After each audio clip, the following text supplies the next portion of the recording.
Assalamualaikum warahmatullahi wabarakatuh. Bagaimana hukumnya menghirup inhaler saat kondisi kita sedang berpuasa? Sebelum kita menjelaskan lebih lanjut, kita perlu tahu dulu, kadang ada yang belum tahu apa itu inhaler. Inhaler itu adalah biasanya obat, entah obat sesak ya, obat semprot ke dalam mulut. Nah, itu intinya. Biasanya orang-orang yang sesak nafas itu memakai inhaler. Nah, sebenarnya inhaler ini sama juga dengan kita menghirup minyak angin, menghirup balsem ketika puasa.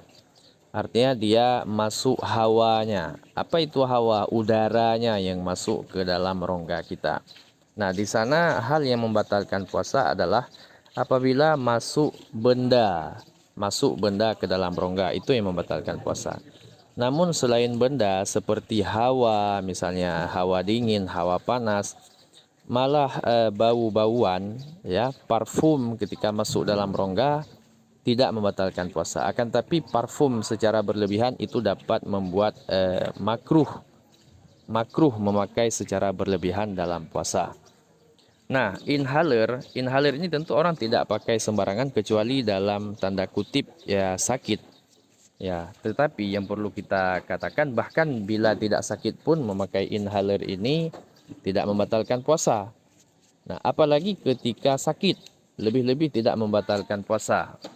Ya, untuk lebih jelasnya, jadi penjelasan di atas itu diperkuat oleh Syekh Abdurrahman Ba'alawi dalam kitabnya Bughyatul Mustarsyidin. Beliau menyebutkan yang artinya tidak dianggap membatalkan puasa aroma yang dihirup, sebagaimana aroma asap, kemenyan atau lainnya yang terasa mencapai tenggorokan meskipun disengaja, karena bukan termasuk ain atau benda yang bisa membatalkan puasa. Jadi inti dari yang membatalkan puasa itu adalah ain atau benda. Kalau bukan benda yang masuk, maka tetap puasa kita selamat dan tidak membatalkan.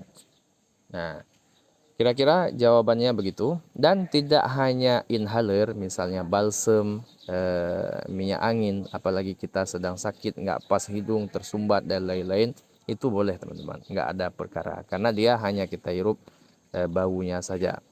Nanti beda halnya kalau kita menuangkan bendanya ke dalam hidung atau ke dalam mulut, itu baru dianggap hal yang membatalkan puasa.